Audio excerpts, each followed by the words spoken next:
All right. Let's send our Bibles to Psalm 51, Mazmur 51. Tonight will be the last of the, I'll be talking about Psalms. Malam ini adalah yang ketiga tentang Mazmur. Mazmur ini ditulis oleh Daud. These Psalms were written by David. We have looked at three Psalms. Kita telah merenung tiga Mazmur. Mazmur 139, Psalm 139. Minggu lepas Mazmur 23.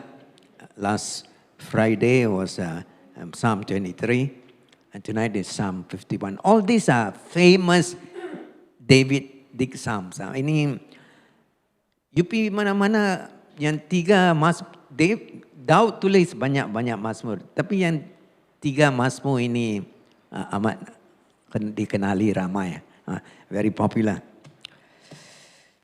And then this special one, ini Mazmur 51 ialah sesuatu yang istimewa. Istimewa kerana ini adalah keteriakan Daud. This is the David's tobatan, his repentance, dia tobat dari dosa. Okay, kita baca dulu. Let us read. We need to read the whole psalm, kena baca seluruh Mazmur ini. Saya baca dalam bahasa dulu. Saya tak tahu buku Alkitab you ada. I don't know whether your Bible or your Psalm 51 has something there, but let me read the beginning there before verse 1. Untuk pemimpin music Mazmur Daud apabila ditegur oleh Nabi Nathan kerana berzina dengan Bathsheba. Kasihanilah aku ya Allah, demi kasih setiamu yang kekal. Demi belas kasih-Mu yang melimpah, hapuskanlah dosaku. Bersihkan aku daripada kejahatanku. Sucikan aku daripada dosaku. Kerana aku mengakui kesalahanku dan sentiasa sedar akan dosaku. You nampak ku, me, my, banyak kali ya. Aku. Ayat 4, kepadamu, hanya kepadamu aku berdosa. Sekarang mu. Tadi ku, sekarang mu. Itu kepada Tuhan. Ayat 4, kepadamu, hanya kepadamu aku berdosa. Dan melakukan kejahatan di pandanganmu. Maka engkau didapati benar dalam kata-katamu. Dan perhakimanmu tidak bercelah. Aku telah dilahirkan dalam kejahatan dan dalam dosa ibuku mengandung aku. Dalam dosa ibuku mengandungkan aku. Engkau, ini bukan cakap ibunya berbuat dosa, tapi semua orang dilahirkan dalam dosa. All of us are born sinners. Not that she committed some bad things, but he's saying his mother in sin she conceived me. Okay. Ayat 6. Engkau menghendaki kebenaran dalam diri. Dan di lubuk jiwaku engkau akan mengajarku mengenal kebijaksanaan. Bersihkanlah aku dengan hisap. Hisap itu satu yang macam dia basuh baju, gunakan what is Clorox, macam Clorox. Okay, bagi yang putih jadi lagi putih ya. Bersihkan aku dengan hisop supaya aku suci. Basuhlah aku sehingga lebih putih daripada salji. Ayat 8. Perdengarkan kegembiraan dan keriaan kepadaku. Supaya tulang-tulangku yang kau patahkan dapat bersukacita.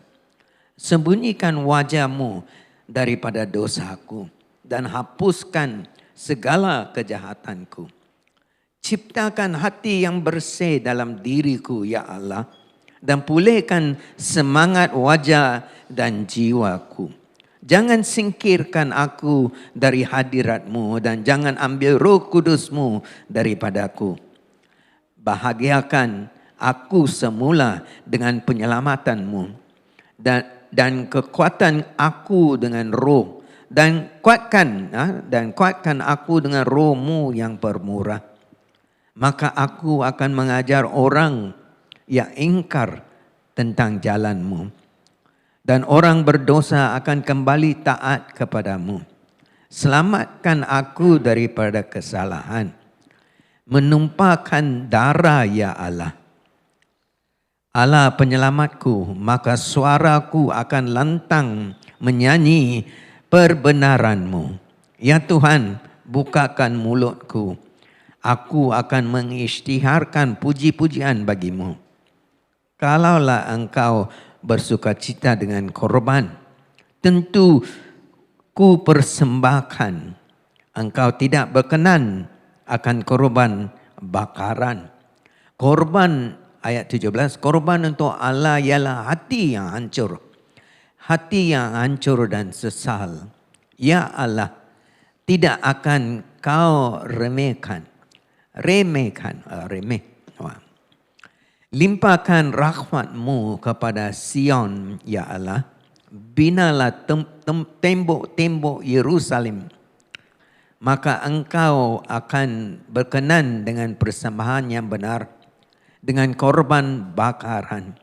Mereka akan mempersembahkan lembu korban di mazbah-Mu. Let me read the English now. Okay, saya baca dalam English. Alright. Psalm 51, to the chief musician, a psalm of David, when Nathan the prophet went to him after he had gone in to Bathsheba. Have mercy upon me, O God, according to your loving kindness. According to the multitudes of your tender mercies, blot out my transgression. Wash me thoroughly from my iniquity and cleanse me from my sin. Verse 3, for I acknowledge my transgression, and my sin is always before me. Against you and you only have I sinned and done this evil in your sight, that you may be found just when you speak and blameless when you judge. Behold, I was brought forth in iniquity, and in sin my mother conceived me. Behold, you desire truth in the inward parts, and the hidden part you will make me to know wisdom. Purge me with hyssop, and I shall be clean. Wash me, and I shall be whiter than snow. Make me hear joy and gladness, that the bones you have broken may rejoice. Hide your face from my sins and blot out all my iniquities. Create in me a clean heart, O God, and renew a steadfast spirit within me. Do not cast me away from your presence, and do not take your Holy Spirit from me. Restore to me the joy of your salvation, and uphold me by your generous spirit. Then I will teach transgressors your way, and sinners shall be converted to you. Deliver me from the guilt of bloodshed, O God, the God of my salvation. And my tongue shall sing aloud of your righteousness. O Lord, open my lips, and my mouth shall show forth your praise. For you do not desire sacrifice, or else I would give it. You do not delight in burnt offerings. The sacrifices of God are a broken spirit and a broken and a contrite heart. These, O God, you will not despise. Do good in your good pleasure to Zion. Verse 18, build the walls of Jerusalem. Then you shall be pleased with the sacrifices of righteousness, with burnt offering and whole burnt offering, and they shall offer bulls on your altar. Let us pray. Kita berdoa. Lord, we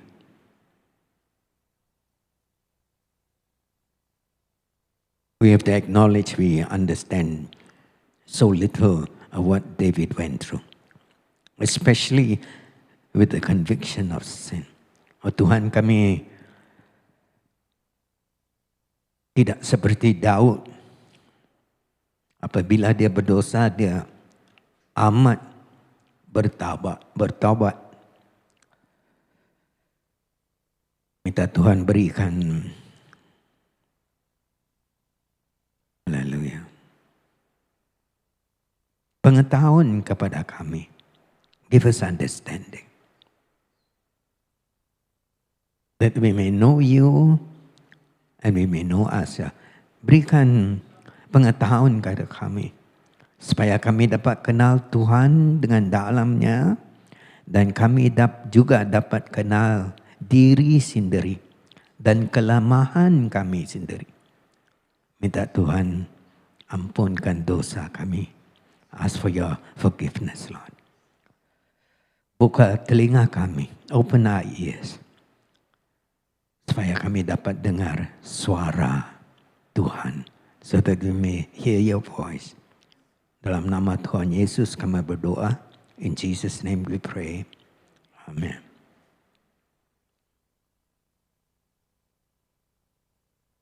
I find it rather interesting. We go to the next slide. I find it rather interesting that the man who knows God very well, Psalm 139. Saya rasa cukup orang Daud ini dia istimewa. Dia kenal Tuhan dengan dalamnya. Dia pun kenal kelemahannya dengan sedalamnya. Amen. He knows God very well. He also know himself. Kebanyakan orang tak kenal diri sendiri. Many people don't understand themselves. They don't know who they actually are. Mereka tak kenal mereka siapa. Kenapa mereka buat sesuatu atau cakap sesuatu? Why do they say something and they do things? Tak faham. So kalau mungkin you pun ada ingat macam ni.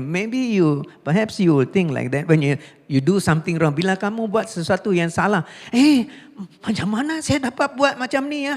How can I do such a thing? Itu menunjukkan kita tak tahu diri sendiri. Daud dia kenal. Okay, kita Mazmur ini kalau nak cakap 10 hari cakap tak boleh habis. 10 days also can have satu ayat dengan dalamnya.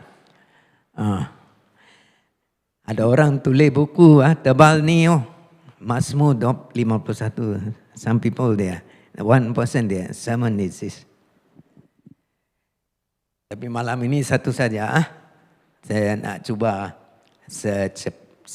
berapa banyak saya dapat berkhotbah. I just want to try as much as I can.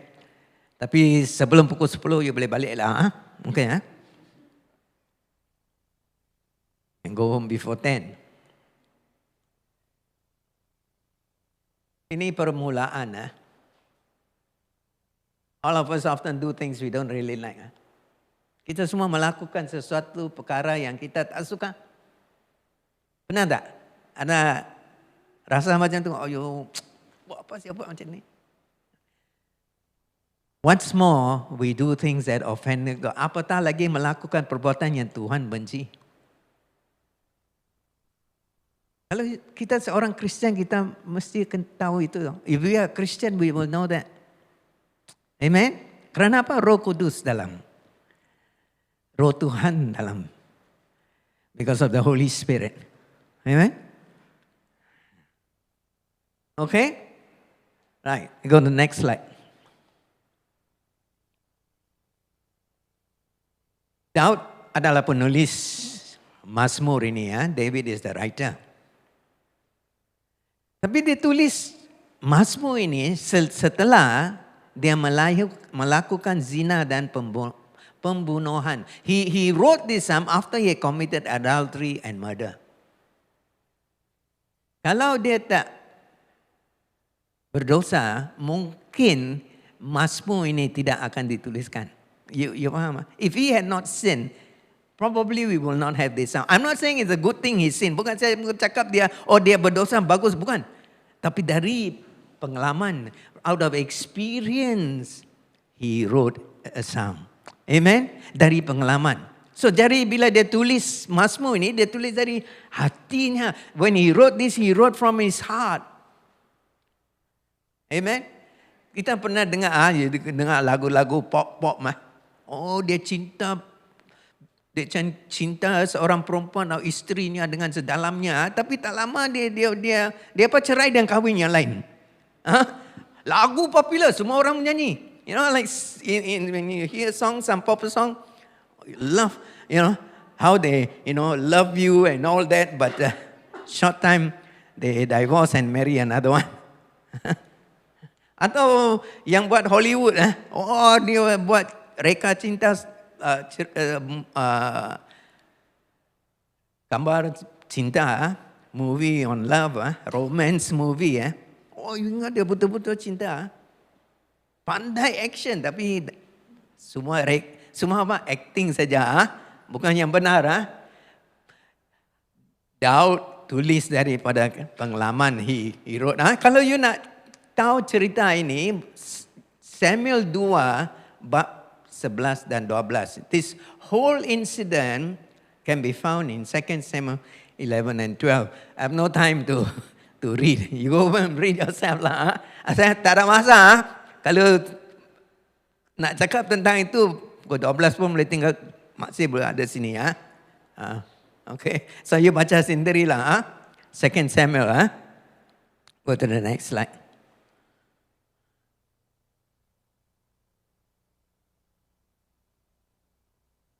Nah, saya bagi lagi satu. Daud ini, dia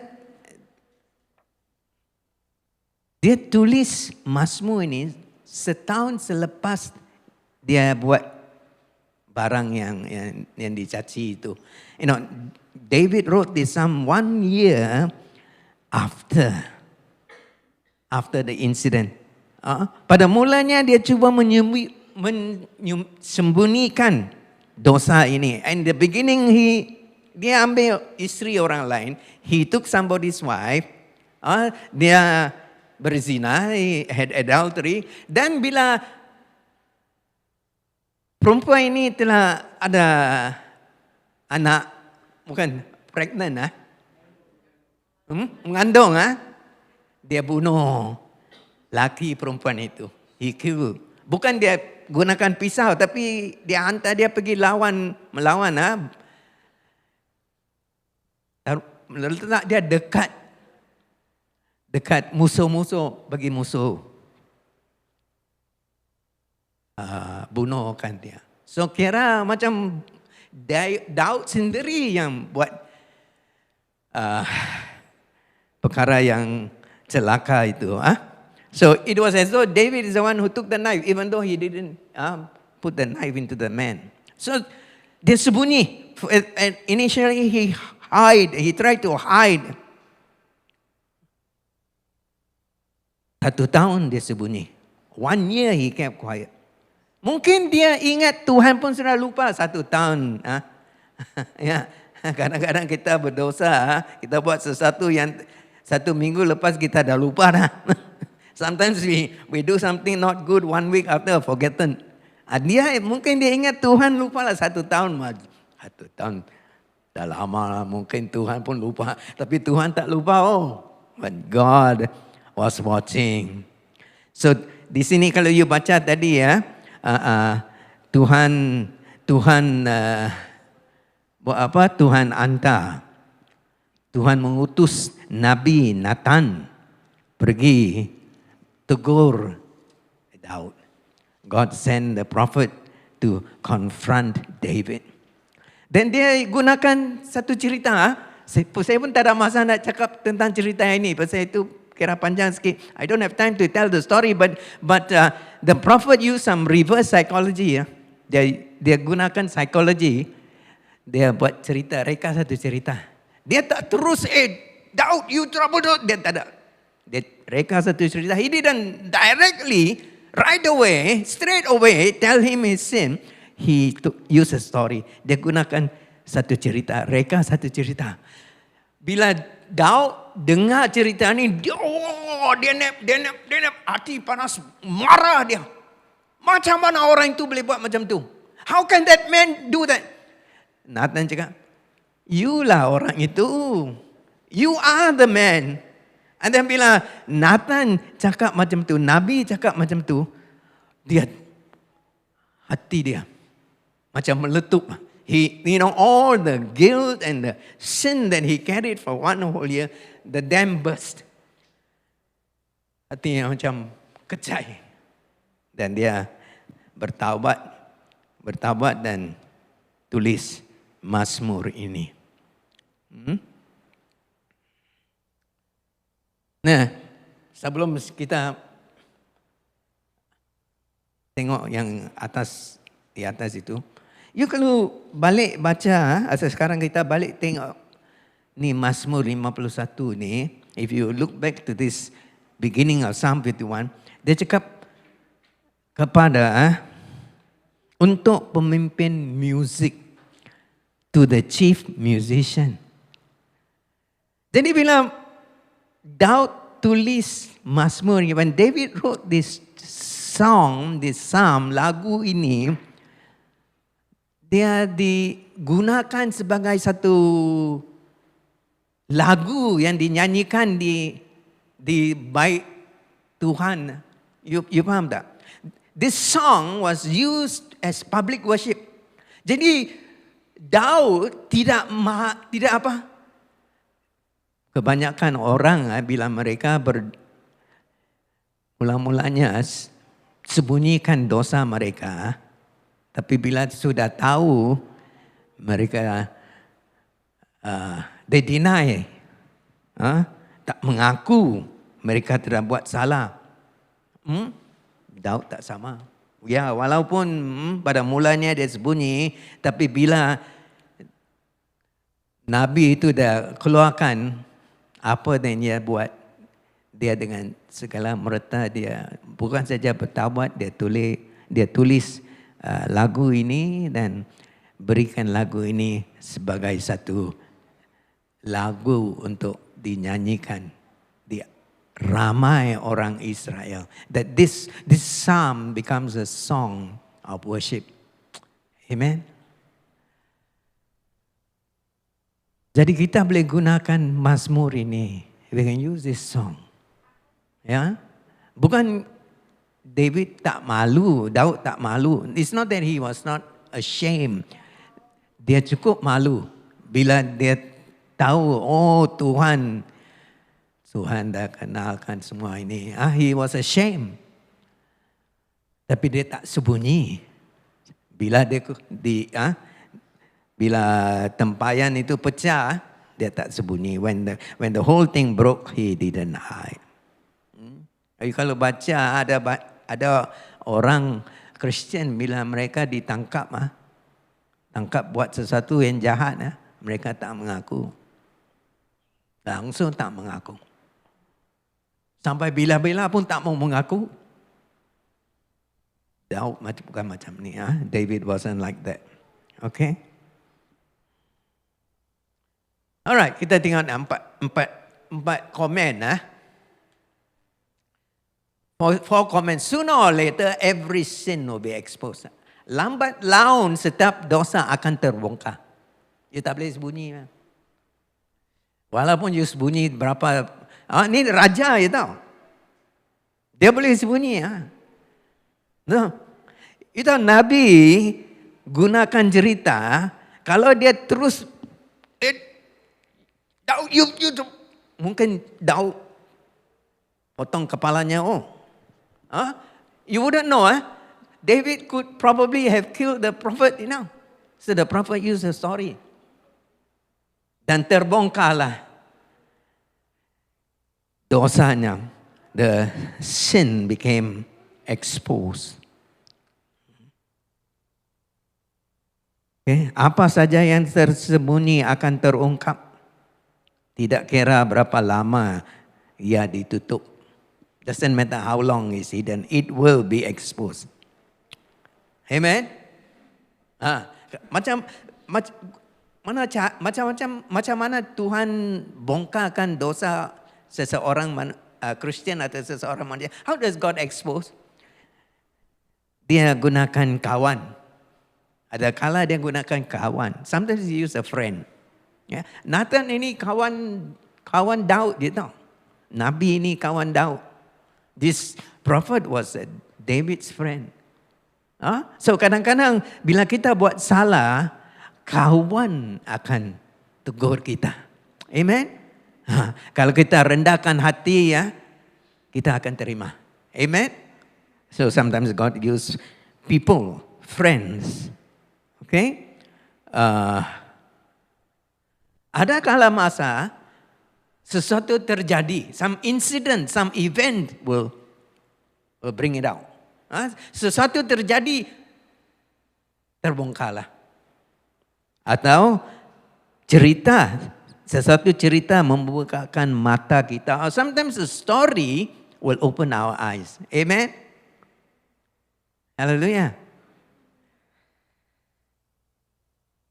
Teguran dari seorang rakan sesuatu mengungkitkannya, cerita membuka mata kita. Okey, itu yang nombor 1. Lambat laun setiap dosa akan terbongkar. Nombor 2, tiada siapa akan terlepas dari dosa. No human being is immune from sin. Bukan saja you tak boleh lari, semua manusia ada kelemahan. Amen. Not only you cannot run higher or sin, most of us, all of us, we have our weaknesses. Amen. All of us have our weakness. Cuma seorang saja tak ada, yaitu Yesus saja. Amen. Syaitan iblis datang godanya, dia tak, bukan macam Adam. Dengan senangnya dia jatuh ke dalam dosa. Amen. Adam very easily fall. Tiada siapa akan terlepas dari dosa. None of us are immune. You berapa alim orangnya macam Daud. Amen. Orang alim Daud memang sangat sayang kepada Tuhan, you tahu. David love God. Dia jadi satu contoh untuk orang alim. He becomes a model for godliness. Yet he still falls. Tapi betapa sucinya dia pun jatuh. Jadi kita kena jaga.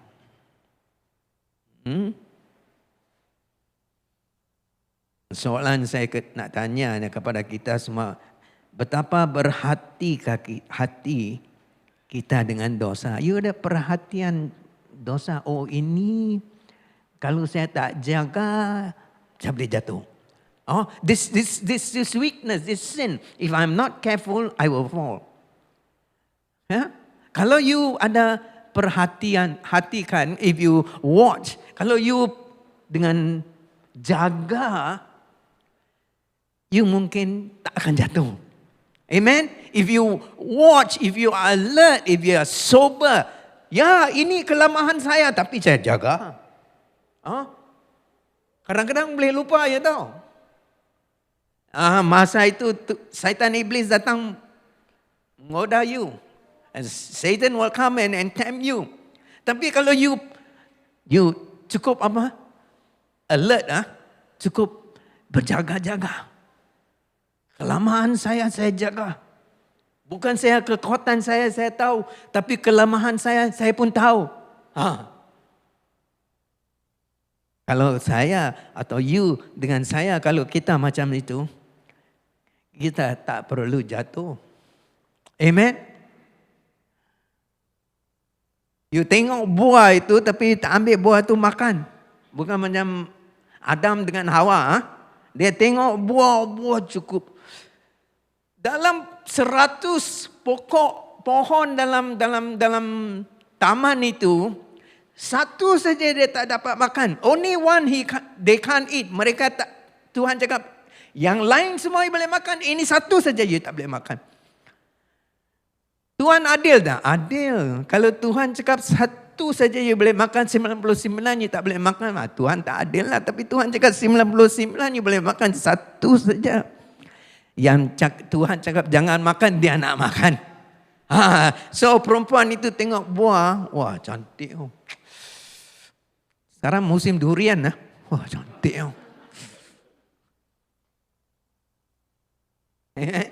Wah so nice. Yang lain semua tak penting, yang lain semua tak perlu. Others not important. Ini satu.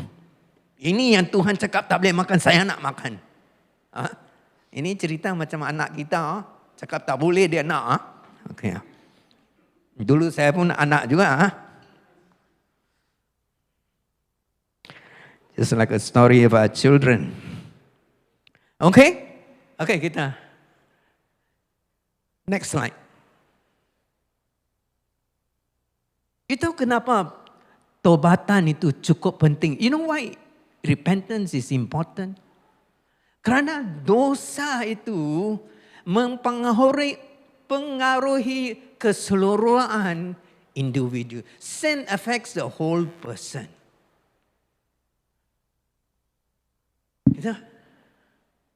Itu pasal ketobatan cukup penting. That's why repentance is important. Kalau you nak menang, bila you berlawan dengan dosa you, kalau you nak menang, you nak tahu pengaruhi ini dosa. Nombor satu, mata kita. Itu ayat 3.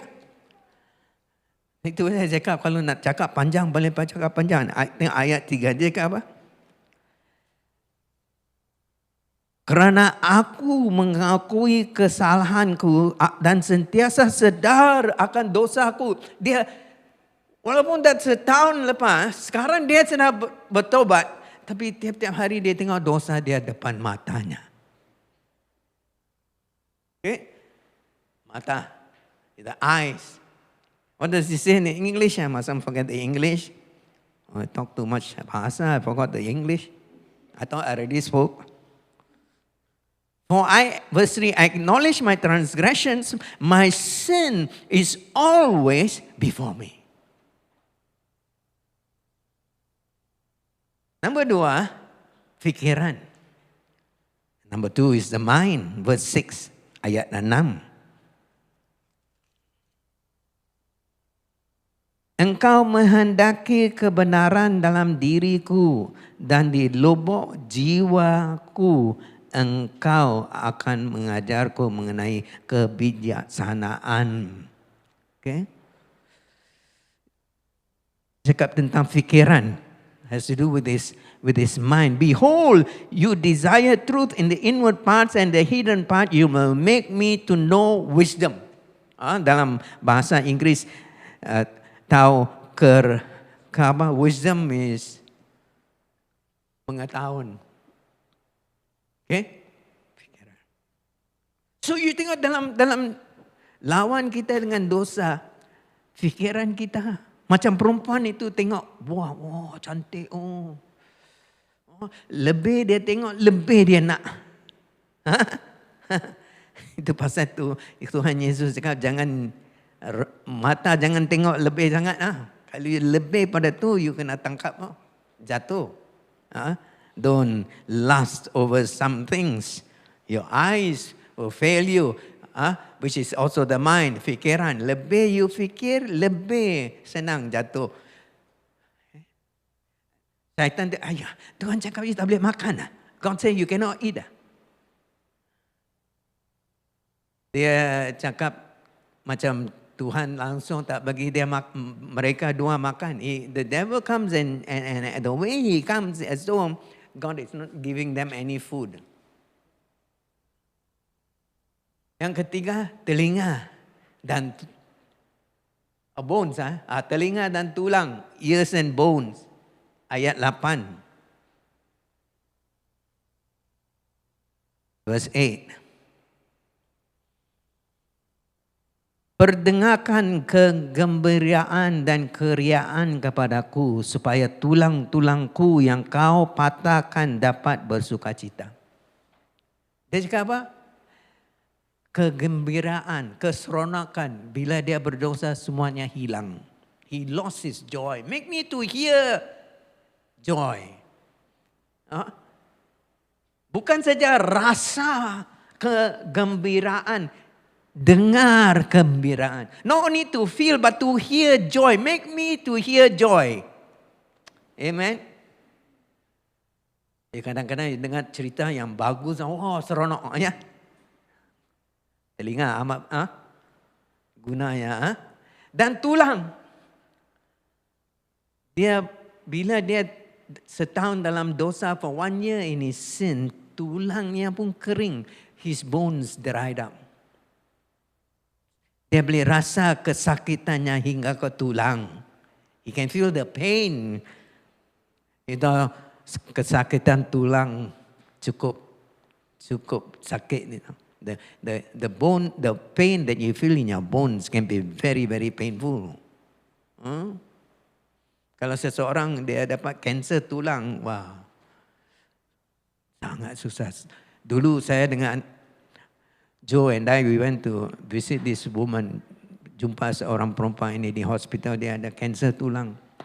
You letak jari pun sakit. Tak boleh letak jari di atas kulitnya. You can't even put the finger on the skin. Dia jerit, sakit. Okay, tulang. Dan hati or spirit, hati nurani apa? Okay, ayat 10. Create in me a clean heart, O God, and renew a steadfast spirit within me. Ayat 10. Ciptakan hati yang bersih dalam diriku, ya Allah, dan pulihkan semangat wajah dalam jiwaku. Dan bibir, lips, ayat 14 hingga 15, lips atau mulut, ayat 14-15. Selamatkan aku daripada kesalahan, menumpahkan darah, ya Allah, Allah penyelamatku. Maka suaraku akan lantang menyanyi kebenaranmu. Bila dia dalam dosa, dia tak boleh menyanyi. When he was in sin, he couldn't sing. Langsung tak boleh menyanyi. Saya nak tanya, ini saya nakal sikit. Bila you datang gereja, you tak menyanyi, kenapa? When you come to church, you're not singing, why? Mungkin ada sebab-sebabnya lah. You may have a reason. Tapi satu sebab orang tak dapat menyanyi kerana dosa. One of the reason why people don't sing is because of sin. Saya bukan cakap you berdosa, bukan. I'm not saying that if you don't sing you are sinning. But I'm saying if you are not singing, why? You tak tahu lagu? Okay lah. You tak suka menyanyi? Mungkin. Mesti ada sebab. Atau lagu tak pernah dengar. Tak pernah belajar. Tapi Daud cakap dia tak dapat menyanyi kerana apa? Kerana dosanya. Hati berat. His spirit was so heavy. Dia tak ada freedom, kebebasan. Bibir, mulut, lidah, semua macam kena apa? Kena ikat. The tongue, the lips, and the mouth. Okay, cukup kita. Let's go to the next slide. So you boleh tengok dosa, orang betul cakap, affects our whole person. Segala, dari kepala hingga seluruh badan. Seluruh individu itu.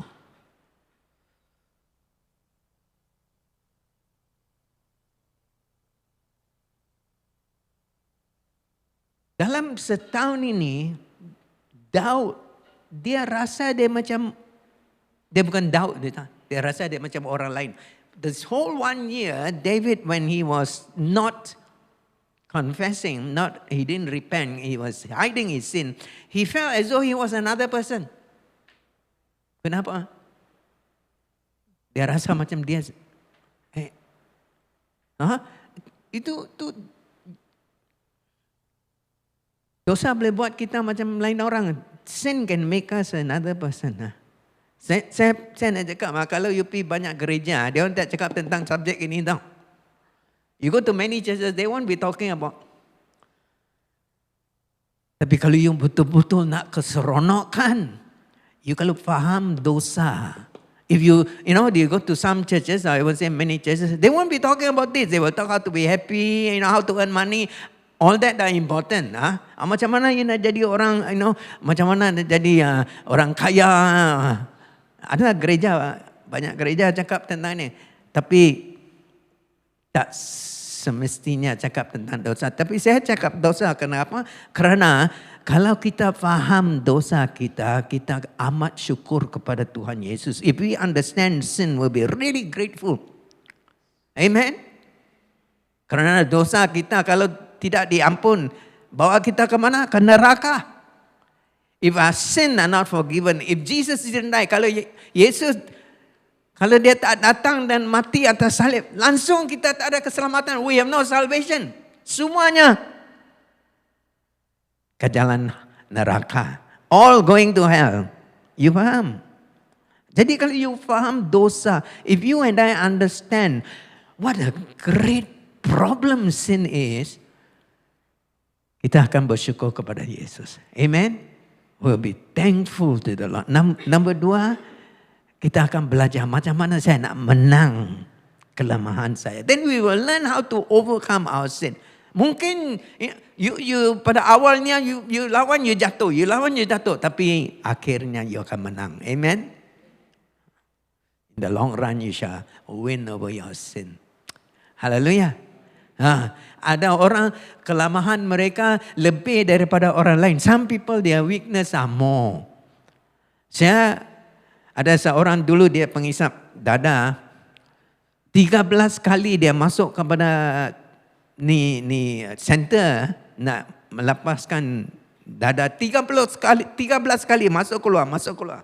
Masuk, okey, keluar jatuh. Masuk, okey, keluar jatuh. 13 kali. Pada hari yang kali yang 13, for the 13th time in and out. Come in, okay, go out for. Pada kali 13, dia berjaya. At the 13th time, he was successful. Jadi dia pergi ke Bible school. He went to Bible school. Belajar. Jadi seorang hamba Tuhan. He became to serve the Lord.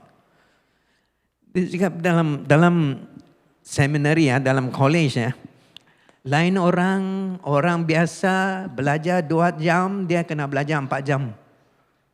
Double. Other people just need 2 hours to study. He will study 4 hours. Kerana apa? Otak dah kering. Otak dah karat.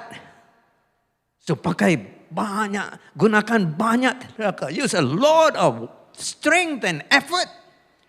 Tapi akhirnya dia pun lulus lah. Dapat sertifikat. So ada orang kelemahan lebih daripada. Kalau you datang dari rumah yang ibu bapa sayang you, if you come from a home that your parents love you, tak ada piak-piak you ada rumah, buat satu piak, buat lagi piak. Bukan saja bapa piak, abang pun buat. Not only your father or parents beat you, your brother also beat you. You experience that? No, never mind. I don't want to tell my story. Anyway. So, kelemahan lebih teruk itu. Worse. Tapi Yesus boleh tolong. Amen. Jadi kalau you faham kelemahan, you faham dosa. Saya bukan cakap khotbah ini untuk tunjuk, you dosa. Bukan. I'm not using this to show your sin. I'm just telling you if we understand. Kalau kita faham tentang dosa, kelemahan, kita akan jadi orang yang alim. Amen. Lebih alim, mungkin akan lebih bertentang dengan dosa. Amen. You tengok kalau kita baca Injil, Yesus pun digoda oleh syaitan, betul? Bukan tak? Jesus himself was the holiest one. Yang tak ada yang alim seperti Yesus, tapi Tuhan Yesus sendiri pun digoda oleh syaitan. Okey. Yang keempat, saya cakap sini ya. Tuhan sentiasa sedia mengampun. Amen. God is ready to forgive. Hallelujah. God is ever ready to forgive. Only if we repent sincerely. Jika kita bertaubat dengan ikhlasnya, Tuhan memang ampun. Amen. Dia dengar Daud buat perkara yang jahat yang you dengan saya tak pernah buat.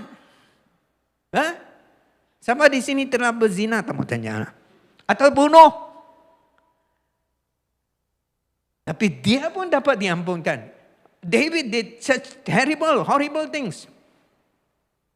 Even he was forgiven. Amen.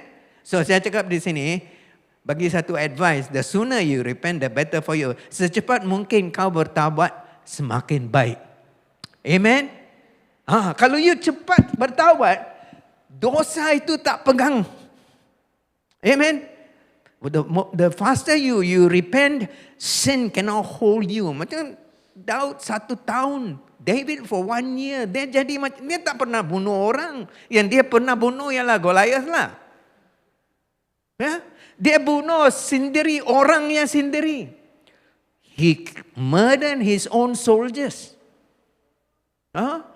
You seorang kepala, you bunuh orang bawah tangan you. Atau kerja di bawah you. You kill your own people. Okay. Mari cepat-cepat. Akan habis ya. Okay. Yang 4 itu. Empat itu. Lambat laun setiap dosa akan terbongkar. Tak ada siapa terlepas dari dosa. Sooner or later your sin will find you out. No one is immune to sin. Sin can affect the whole person.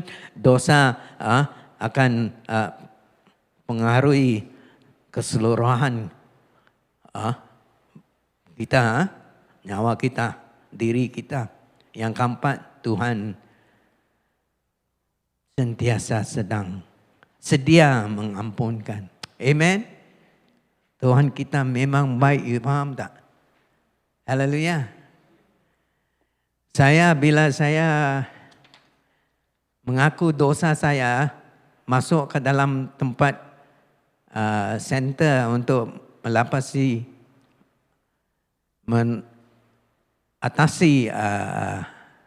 dada. Dah 2 tahun di center. Saya tulis dosa saya semua. I have to write down all my sin. Kertas macam ni, 2 kertas. 2 papers like this, depan belakang.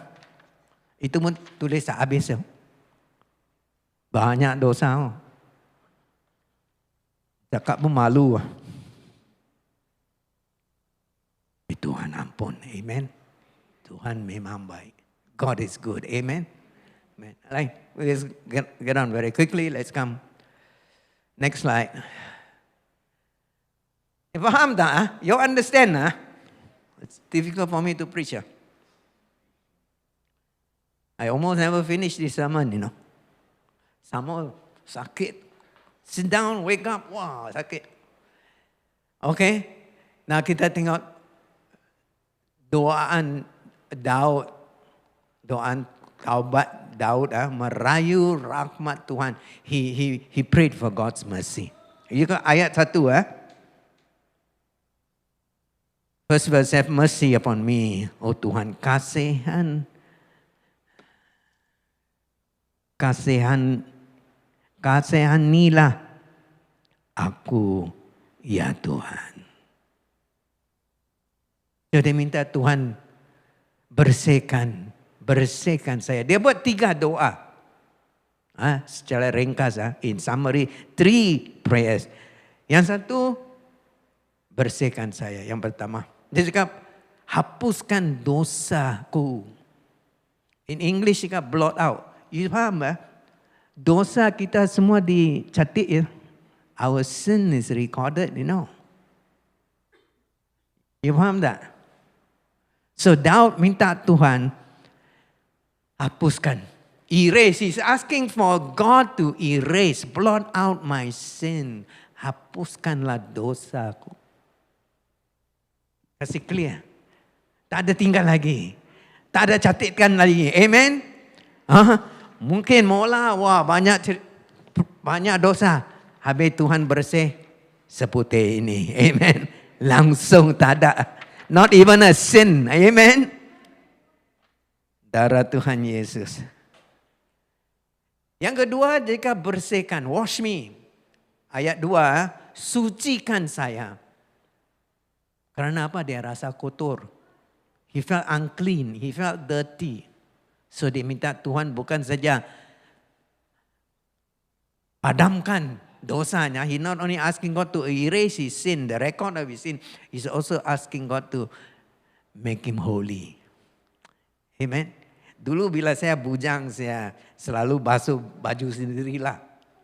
Sekarang tak ada lah. Sekarang aunty pun tak basuh. Dia bagi mesin basuh.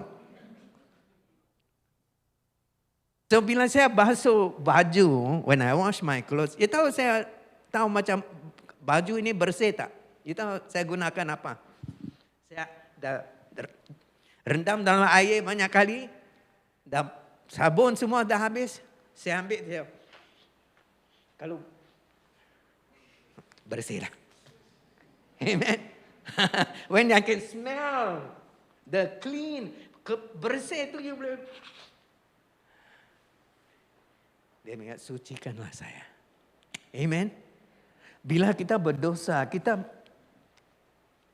tak nampak lah. Tapi di rohani, in spiritual thing, when you sin, you become dirty. Kamu jadi kotor. Kamu bau busuk. Kita tak boleh nampak, Tuhan boleh. Itu pasal Tuhan benci dosa. Ada Alkitab cakap, bila Tuhan tengok dosa manusia, dia nak muntah. God wants to vomit. Kerana apa? Bau busuk. Jadi kita bersihkan. Sucikan. Amen. Wah, dah bersih. Haleluya. Yang ketiga, basuhkan. Ni bersihkan dan basuhkan tak berapa sama. Amen. Dalam dan luar itu. Inside and outside. Amen. So, blot out my sin, wash me, cleanse and purge me. So, dia minta Tuhan bersihkan. Next slide. Mari cepat kita nak habiskan. The next slide. Yang kedua, dia minta Tuhan pulihkan saya. Restore me. Restore me. Ayat 10, verse 10. Create in me a clean heart. Ciptakan hati bersih. Haleluya. Itu hati berapa busuk. You tengok orang, hati dia busuk. Daud rasa macam tu. David felt. Sekarang dia berikan, ciptakan hati bersih. Amen. Dia minta apa? Hati yang baru. Amen. Ciptakan, create. Amen. You understand me? He didn't say replace. Dia bukan cakap tukarkan hati saya, tapi ciptakan hati saya. You faham tak? You baca Bible, you kena tengok perkataan yang digunakan. When you read the Bible, you must understand what words is. Dia bukan cakap tukar. Atau renovate. Atau cat yang baru, bukan. Dia cakap ciptakan. He say create in me. Amen. Perlu hati yang baru. Haleluya. Dan Tuhan boleh berikan kita hati yang baru. Hati yang bersih. Bukan saja baru, bersih. Amen. Doktor belum pernah dapat ciptakan macam ni. Dia boleh, you pergi operation surgery, mungkin dia boleh ambil hati orang lain, letak dalam hati you lah, berikan you hati yang tak sama. Mungkin bagus sikit.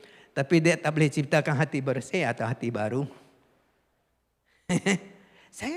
Kadang-kadang saya fikir, kalau saya perlu satu hati, pasal hati saya tak boleh pakai, tak boleh gunakan lagi, doktor letakkan hati lain, orang lain punya hati saya dapat, tak tahu saya boleh rasa macam orang itu tak?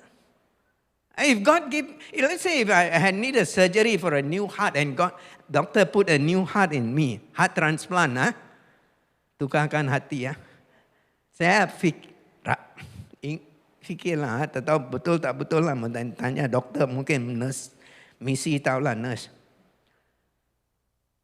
Macam mana fikiran saya?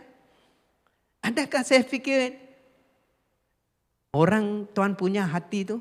Will I have the thoughts of that man whose heart I have now have? Ini fikir sajalah. Dan dia cakap apa? Keriaan dan sukacita, ayat 6.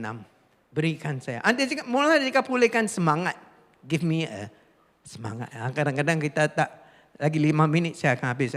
Kadang-kadang kita tak ada larat buat sesuatu. Kenapa? Tak ada semangat. And sometimes we don't want to do anything. Why? No spirit. Tak ada semangat. Dia minta berikan, pulihkan semangat. Haleluya. Dia bukan cakap pulihkan hati. Dia cakap ciptaan hati. Tapi semangat pulihkan. Amen. You see? You notice the reading? You create. But you renew. Amen. Renew cakap tu yang lama you buat barulah. But hati, for heart you create. Di ayat 10. Ayat 6 cakap, ayat 6 dia cakap tentang apa? Cakap ni. On the 6, engkau mendaki kebenaran dalam diriku dan di lubuk jiwaku engkau akan mengajar mengenai kebijaksanaan. Okay? Verse 6. Is it verse 6? Let me see. No.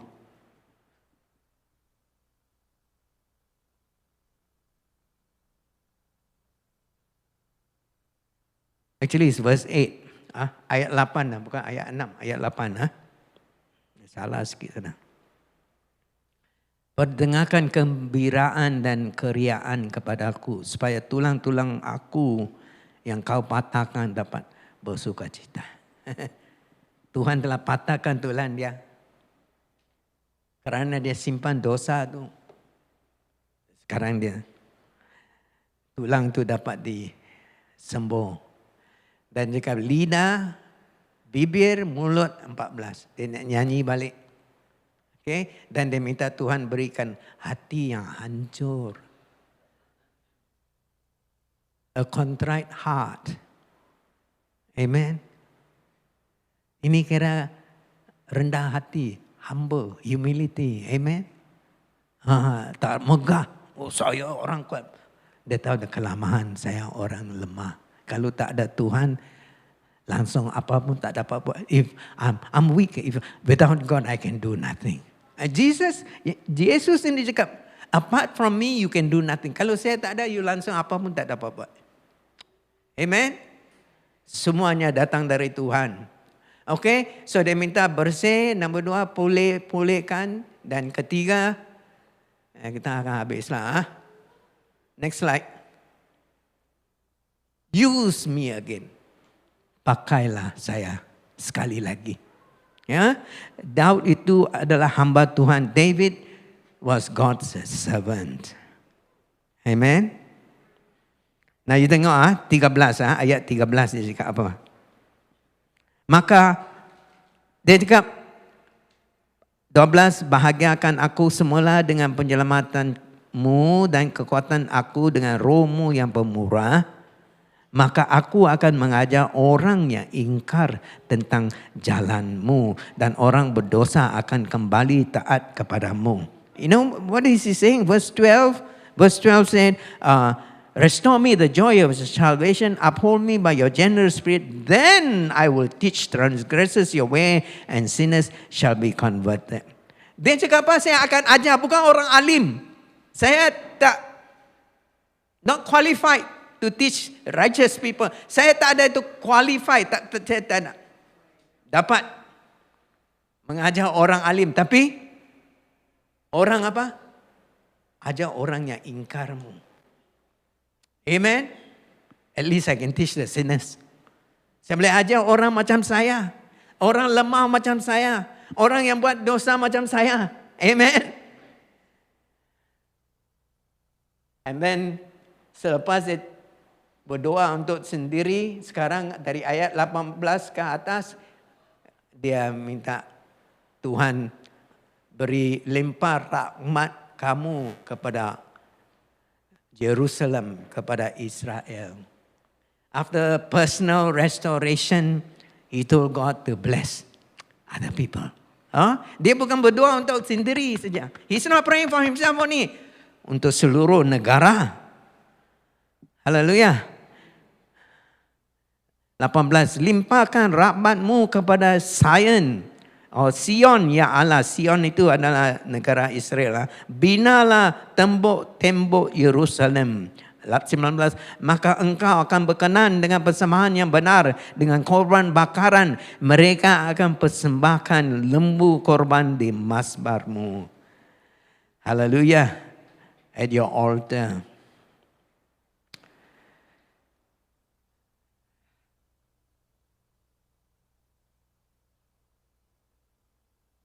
Dia mulakan dengan pemulihan peribadi. He started with his own personal restoration. Now he ends with restoration of the nation. Sekarang dia berakhir dengan pemulihan negara dia sendiri. Amen. Dia raja. Mesti dia ingat tentang orang-orang di negeri itu. Oke, saya habis. Satu saya cakap dan saya habis. David took his relationship with God seriously. Daud mengambil hubungannya dengan Tuhan amat berat. Amen. Bila dia berdosa, dia rasa walaupun dia sembunyi tapi hati sangat senang. Dan bila dia bertaubat,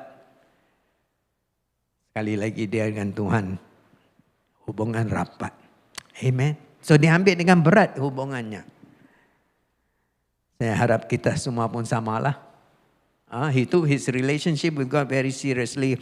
I pray that all of us will be serious too. Ya. Tuhan Yesuslah bayarkan dengan darahnya. Jesus has shed his blood.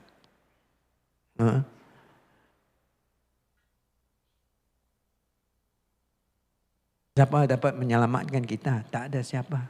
Tuhan Yesus saja. Nobody else can save us. Amen. Kita berdiri. Let's stand. Saya harap malam ni dapat sesuatu.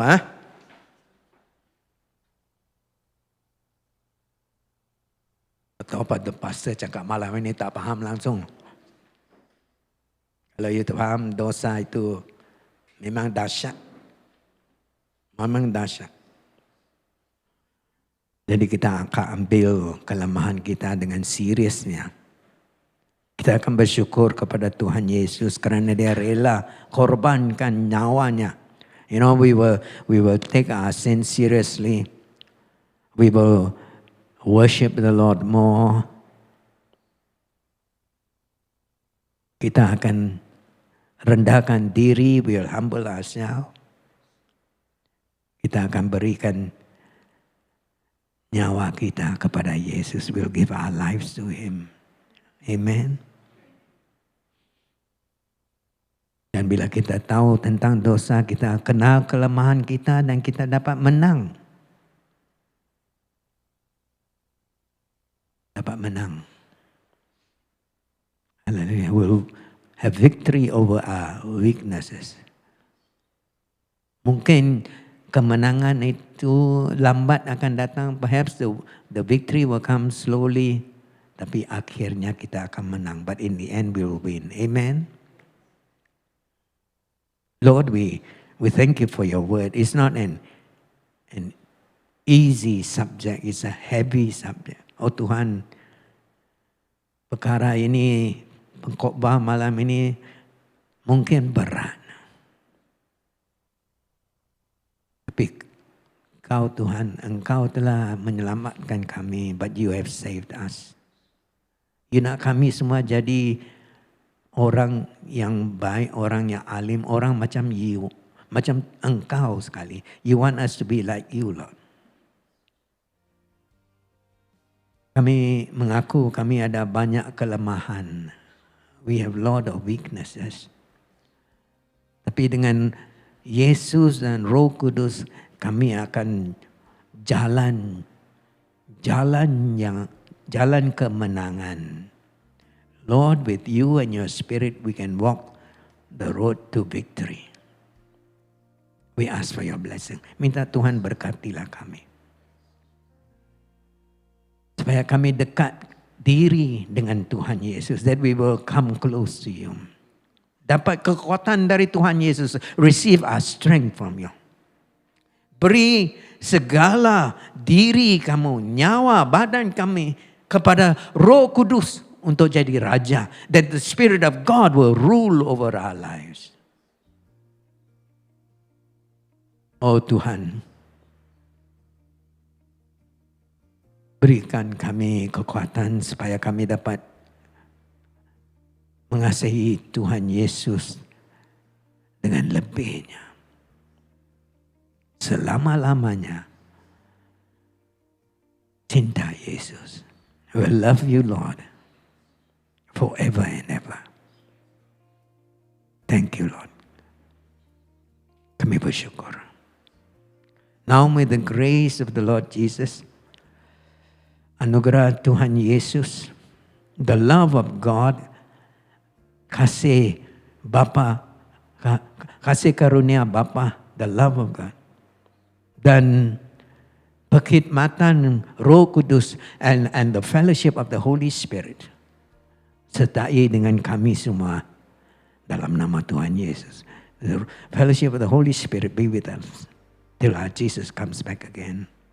Amen. Amen. Okay. Selamat malam.